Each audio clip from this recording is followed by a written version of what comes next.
ba, anak, ha? Ilang araw pa lang dito yung kaibigan mo. Kasundong-kasundo na siya ni Freddy.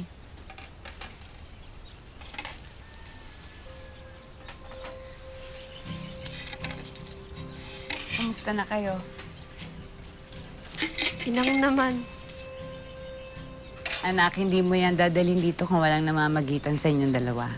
Ang totoo ho niyan, hindi ko pa ho siya sinasagot. Siyempre, ang gusto ko muna ho, makilala niya kayo. Makilala niya yung buong pagkatao ko at tanggapin niya yun.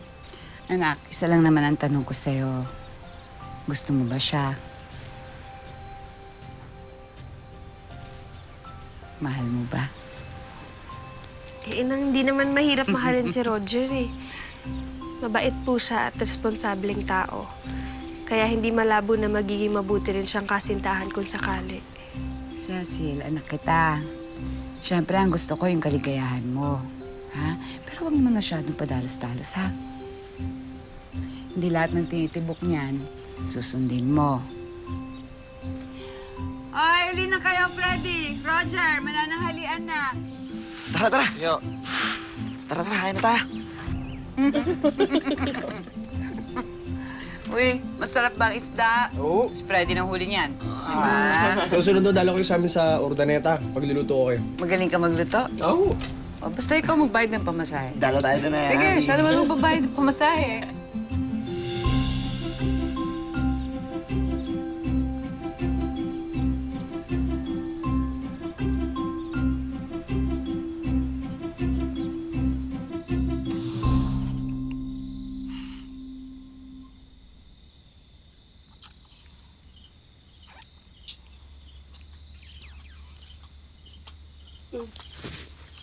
Ka pa natutulog? Alam mo, iniisip ko, ano kayang pinakain mo sa pamilya ko? Lalo na si Inang, ang hirap-hirap nun magtiwala sa mga tao. Tapos botong-boto silang lahat sa'yo. Simple lang naman yung sagot eh. Ano? Gandang lalaki kasi ako. Lakas ng loob mo, ah. Ito, lakasan ng loob. Pag niligawan pa kita ngayon, sasagutin mo ako. Mag-iisip muna ako.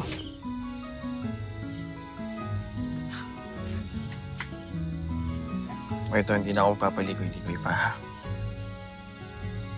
Cecil, mahal kita. Mahal mo rin ba ako?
Salamat, ah.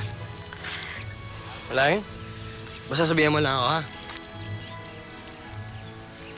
Sige na.